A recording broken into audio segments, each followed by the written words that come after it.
Hey everybody, the provider here. Today I'm going to show you how to build a tool that'll help you chop your firewood more efficiently. Don't touch mine.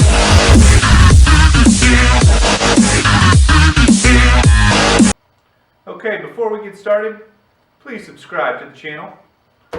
Okay, some things you're going to need for today's build. I'm using 4x6 by 8 foot pressure treated lumber, and I have an old tire. I'm also going to be using my Hitachi chop saw here. You could use a circular saw, hand saw, whatever it is that you have, you can get it done with.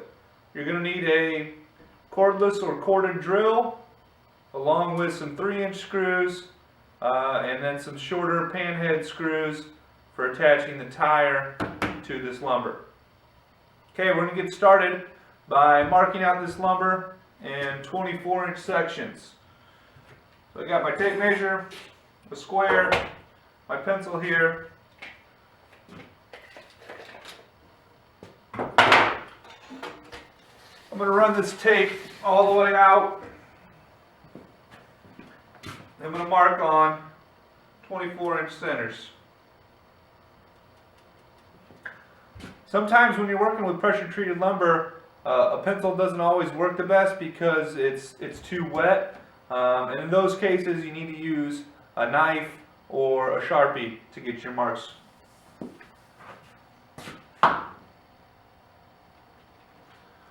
So I've marked every 2 feet here.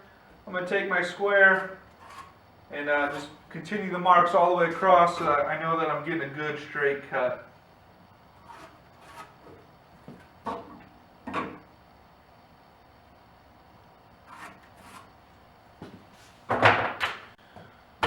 So now that I got this piece marked, we can go ahead and get it cut. Then I'll cut the other piece and we're going to start assembling this tool. Okay, this should be a pretty quick build once we get into it. 6 cuts on the lumber, then we just have to screw it together, screw the tire on top, and we're done. So let's go ahead and get started.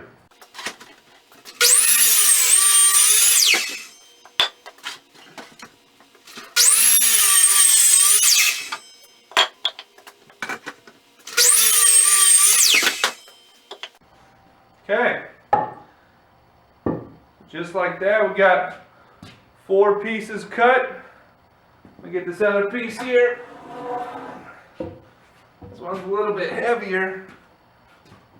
It's got more of that pressure treat in it.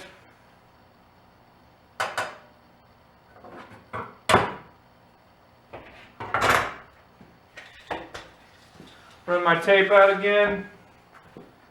I'm marking every 24 inches, every 2 feet. Take my combination square here. Make sure my lines are nice and straight.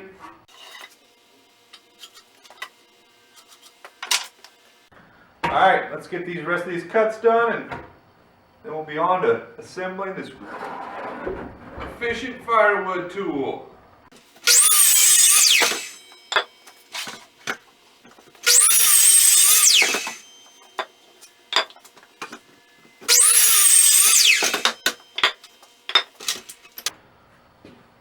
Alright, we got all of our cutting done, and I'm going to go ahead and move the lumber over to the center of the shop and we can start to get this assembled. Hang on. Alright, so I got the wood moved down to the floor here. I'm going to build this on the floor because by the time it gets completed and finished, it should be pretty tall. So I'm going to start with these 4x6s that I cut off here.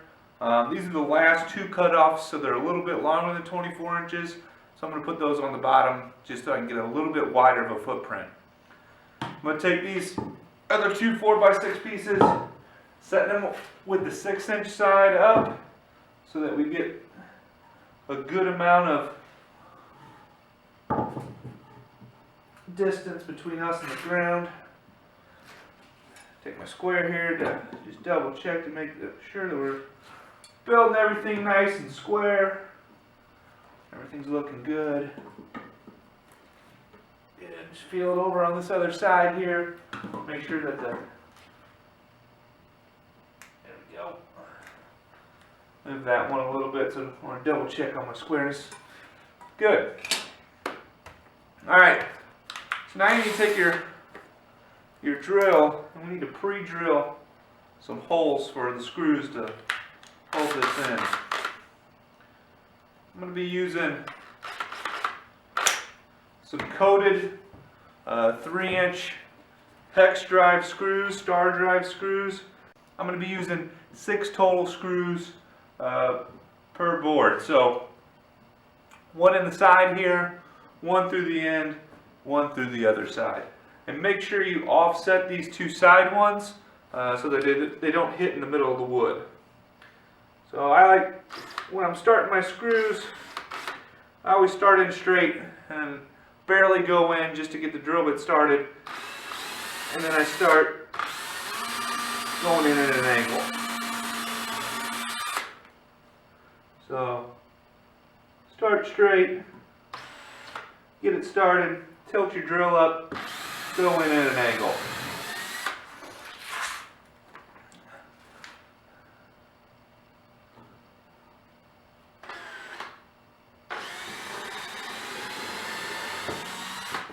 So I'm going to go ahead and get these all pre-drilled real quick, and then we can get the next layer on, and we'll be good to go.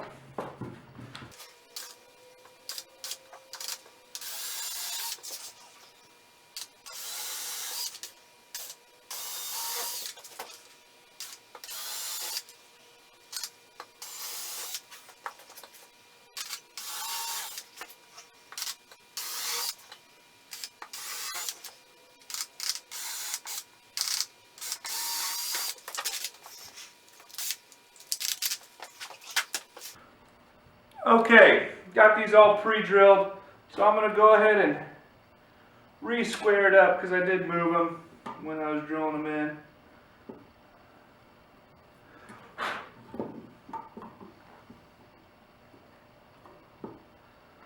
That looks good. And that looks good. So I'm going to take a 3-inch coated deck screw here. Let's see if we can get these in there.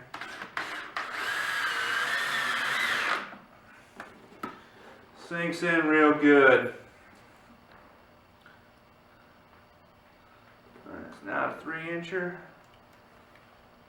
There we go.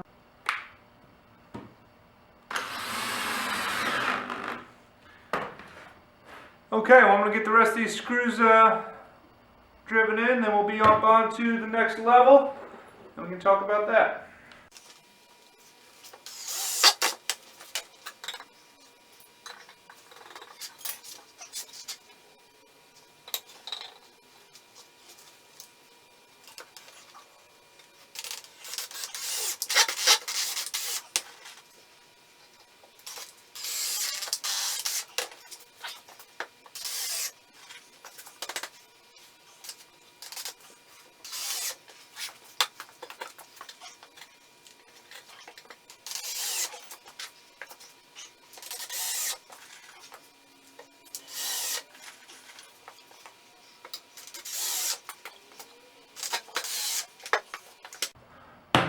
Alright, so we got all these screws in here.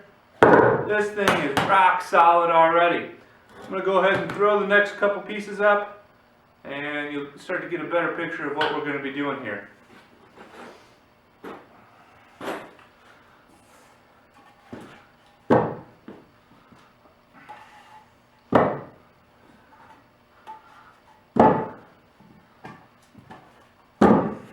So just get these 2 end pieces flush with the outside of the box here, and then your inner 2 pieces, space them out however you like it. It doesn't really matter. There is a gap in between all of these that'll let any wood chips, bark, dirt fall on through, allow you to brush it out a little bit easier. So what I'm going to do now is drill my pilot holes, 2 into each end, and then 1 into the ends on this side, the sides of it. I'm not going to drill through the sides of these center ones. I just don't think it's very necessary. So, hang on. Okay, chalk up your drill bit again so that we can drill your pilot holes. Remember, go in straight when you're first starting them, about 1 inch up, tip it up, and then you can go in at an angle.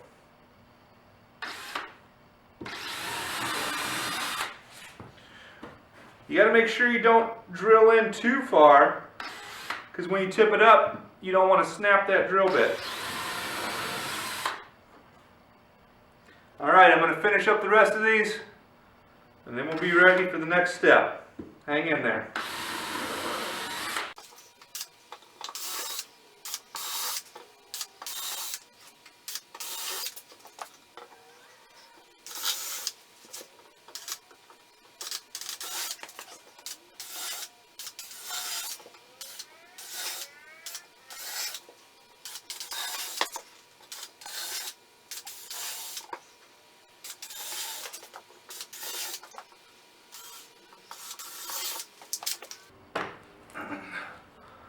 Alright, I got all my pilot holes drilled. I'm going to go ahead and run my 3-inch screws all the way around these boards. Then we can get the tire ready to throw on top. Hang in there.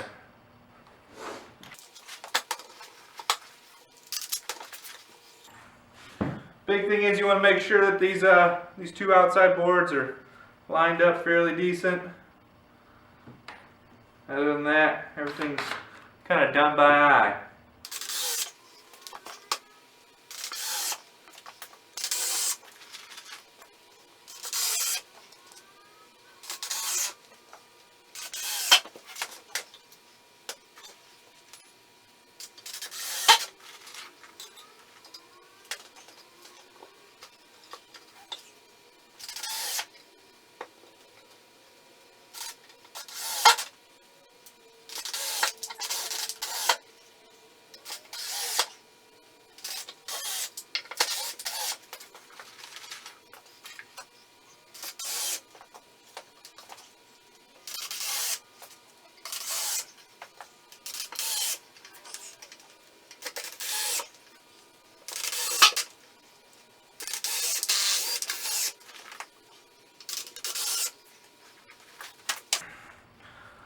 Alrighty, we got all our screws run in. This thing is stout. It's not going to go anywhere. This thing is immovable. It's definitely a 2-man lift too. It's going to be pretty big once we get that tire on top. It'd be very awkward to try and lift it yourself, and the whole point of this thing is to be able to split firewood more efficiently and take care of your back. So let's go ahead and get the tire ready and get it on top. Alright, now that we got the tire up here, you're going to want to get a decent sized drill bit. This is a 5/8 inch drill bit. And what we're going to do is we're going to drill a bunch of holes around the outside here and then the sidewall. That way when we flip it over, it's going to allow all the water to drain out that gets in it throughout the year. Definitely want to take this precaution, take this step. Nobody needs any more mosquitoes than we have, and they're just getting to be a worse and worse nuisance given all the diseases they carry. So let's go ahead and take this extra step and get rid of those mosquitoes and get rid of their habitat. So you want to drill in the highest point of the sidewall around here, because when we flip this over, that will become the lowest point of the sidewall and it'll allow everything to drain out. So you push down, you got to push down pretty decently, and let it go right through. It'll close up a little bit, so then you're going to want to ream it out really. You get a great smell when you're doing this.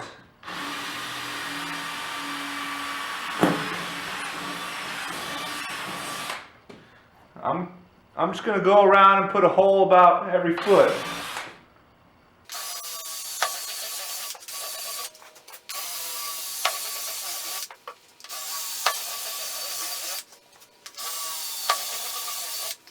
Okay, now we got all these holes drilled. Just take the tire, flip it on over. That looks good. Looks good. Yeah, that's gorgeous. So now you just want to get the tire kind of centered up on there the best you can. Make sure you got about the same reveal on all sides. And I'll get my drill bit switched out here. I'm going to show you what these screws I had on hand that I think should work pretty good.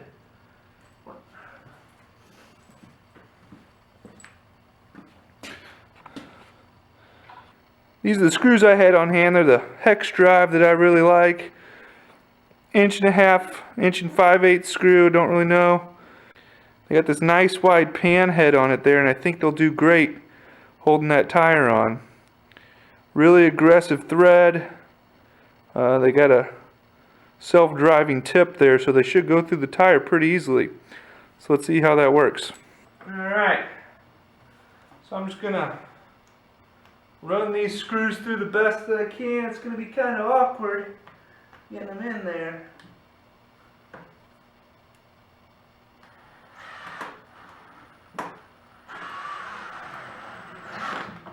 But once they bite, man, do they bite. That'll work out great.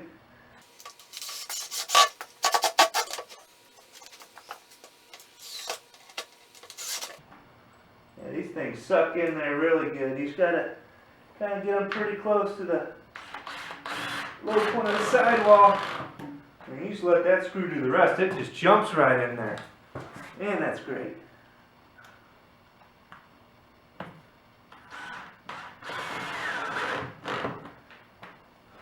And that self-driving tip really just chews right through this rubber and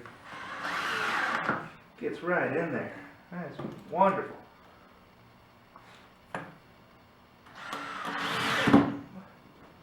Look at it. This thing is not going anywhere. Okay. I really appreciate everybody watching the video. Hopefully it was informative for you. I'm going to have somebody give me a hand taking this out to the wood pile tomorrow. And then we're going to do a little test. See what's more efficient and what makes my back feel better. Because that's really, at the end of the day, we got to take care of our bodies. So we're going to do a little test between this and the looped rope method. And we'll see which one splits faster and splits easier, splits more efficiently. Remember, if you like these videos, please subscribe. Thanks a bunch. See you again.